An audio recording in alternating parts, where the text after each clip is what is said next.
Salve fratres, welcome back to the jungle of Protestantism. Kali ini saya mengajak kita untuk melihat pemikiran Patrick Smith. Dia adalah contoh bentuk dari kerusakan Protestantisme. Jadi dia contoh jelas. Setiap kali kita bicara tentang Protestantisme, kita bisa mengacu pada salah satu yang sekarang muncul di sosial media, Patrick Smith. Jadi kali ini untuk menanggapi video terbarunya, semakin kau benci gereja Katolik, semakin jelas dialah gereja sejati. Nah, setiap kali kaum Protestan membuka mulutnya untuk menghina gereja Katolik, mereka justru tanpa sadar sedang mengkonfirmasi satu kebenaran besar, bahwa hanya gereja Katoliklah gereja Kristus yang sejati. Mari kita bongkar. Yang pertama, gereja penuh dosa justru karena gerejanya hidup. Mereka berkata gereja Katolik itu kotor, penuh dosa, sejarahnya kelam. Bagus, itu kamu baru saja mengulangi apa yang Yesus sendiri sudah katakan, gandum dan ilalang akan tumbuh bersama sampai akhir zaman. Matius bab 13 ayat 30. Jika gereja Katolik dihuni oleh orang berdosa, maka itu bukan alasan untuk keluar, tetapi tanda bahwa ia gereja yang benar. Sebab hanya dalam tubuh yang hidup masih ada infeksi yang menyerang. Yang steril itu kuburan. Jadi jangan pernah cari gereja yang bersih dari dosa. Cari gereja yang bisa mengampuni dosa.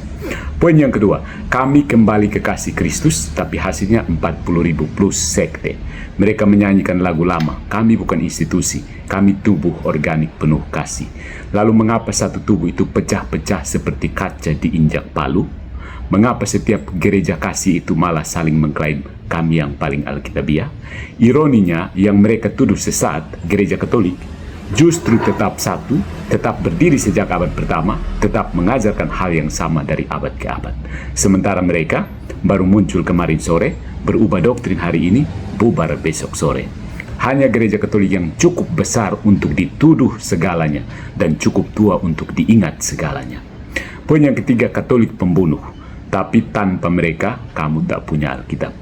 Mereka menjerit soal darah di tangan Katolik, tapi tidak sadar yang menjaga, menyalin, dan meneruskan Alkitab selama 1500 tahun sebelum Protestantisme, gereja Katolik. Yang membangun rumah sakit, universitas, merawat kaum miskin selama berabad-abad, gereja Katolik. Yang menetapkan kanon kitab suci yang kalian kutip hari ini, lagi-lagi gereja Katolik. Lalu kamu datang, mencatut Alkitab, membakar gerejanya, dan dengan sok polos berkata, kami kembali ke Kristus. Protestan itu seperti anak yang menuduh ibunya pelacur, padahal tanpa ibunya dia tidak akan lahir ke dunia. 4. Konsili Trento dikutuk, ya, karena ia mengutuk kesalahanmu. Jangan takut dengan kata anatema, itu bukan peluru, itu kompas. Konsili Trento bukan melahirkan pedang, tapi menyaring kebenaran dari kebohongan yang kalian selundupkan ke dalam Alkitab.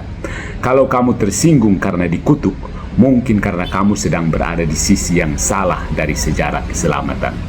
Hanya gereja yang punya otoritas ilahi yang bisa mengatakan ini benar, ini salah. Yang lain cuma tukang tafsir dadakan. Poin yang kelima, gereja sejati tidak dicintai dunia, tapi dibenci. Semakin banyak kamu memaki gereja Katolik, semakin kamu menggenapi nubuat Yesus. Kamu akan dibenci semua orang oleh karena namaku. Lukas bab 21 ayat 17. Lucu sekali ya, kalian yang mengaku paling alkitabiah justru tidak pernah mengalami kebencian universal. Karena dunia tidak benci gereja yang kompromi. Dunia benci gereja yang tidak mau tunduk pada dunia. Dan itu cuma satu, gereja Katolik. Jadi, yang kau kutuk justru yang kau takutkan. Semakin keras kalian menyerang gereja Katolik, semakin besar bayangan salib Petrus menimpa kalian. Karena pada akhirnya, hanya gereja Katolik yang cukup besar untuk diserang, cukup tua untuk difitnah, cukup konsisten untuk dibenci, dan cukup kudus untuk tetap berdiri. Siapapun bisa menciptakan gereja baru dari kebencian terhadap gereja lama, tapi hanya Tuhan yang bisa membangun gereja yang diserang dari segala arah selama 2 milenium dan tetap hidup. Jadi, profesiat, selamat. Kebencianmu membuktikan bahwa Katolik itu benar. Follow for more into the jungle of Protestantism.